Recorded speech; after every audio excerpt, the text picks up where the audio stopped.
మంది సిగరెట్ వాడకంతో చనిపోతున్నారు. మన భారతదేశంలో సంవత్సరానికి 10 లక్షల మంది సిగరెట్ వాడకంతో చనిపోతున్నారు. 13 లక్షల మంది డ్రగ్స్ వాడకంతో చనిపోతున్నారు.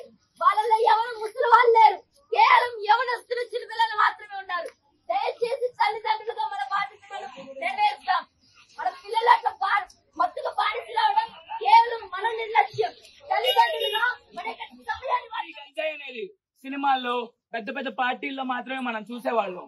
ఇప్పుడు ఆ గంజాయి సినిమాల్లో పెద్దవాళ్ళ పార్టీల్లో మాత్రమే కాదు, మన వీధుల్లోకి వచ్చేసింది, మన పిల్లలు చదివే స్కూళ్లలోకి కాలేజీల్లోకి వచ్చేసింది, మన ఊళ్ళలోకి వచ్చేసింది, మన ఇళ్లలోకి వచ్చేసింది, మన దేశంలోకి వచ్చేసింది.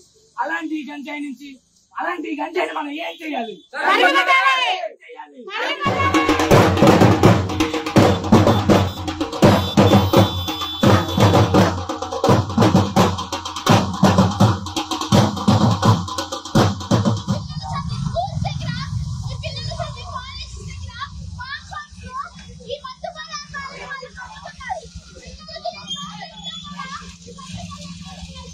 అలవాటు ఉంది, నా తండ్రికి అలవాటు ఉంది, నా భర్తకి అలవాటు ఉంది, నా భార్యకి అలవాటు ఉంది అనుకుంటే వాళ్ళని పోలీసులు అరెస్ట్ చేస్తారనే భయంతో మీరు వాళ్ళని ఇంట్లో దాయకండి.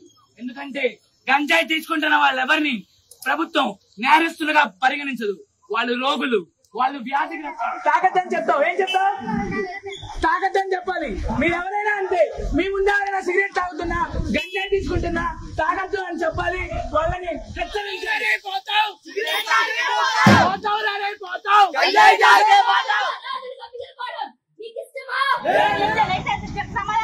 నీకు చెప్తా అర్థం కాదమ్మా.